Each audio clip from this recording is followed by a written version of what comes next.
ইসরায়েলীয়দের ঈশ্বর বলেছেন, তার সন্তানদের মুক্ত করো, নতুবা তোমার ওপর ভয়ঙ্কর বিপদ আসবে। কিন্তু ফরৌন সে কথা শুনল না। তাই ঈশ্বর মিশরের সমস্ত জলকে রক্তে পরিণত করলেন। কেউ সেই জল পান করতে পারল না। তারপর তিনি মিশরীয়দের বাড়িগুলিকে, মিশরের আকাশকে মশাতে ভরিয়ে দিলেন। সেগুলি মিশরীয়দের ধুলোর মতন ঢেকে দিল।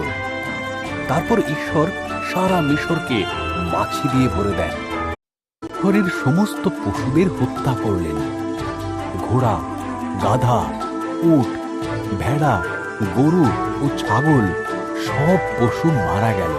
তারপর এর ফলে মিশরের সমস্ত শস্য নষ্ট হয়ে গেল, এমনকি বার্লি ও ফুলের বীজও নষ্ট হয়ে গেল।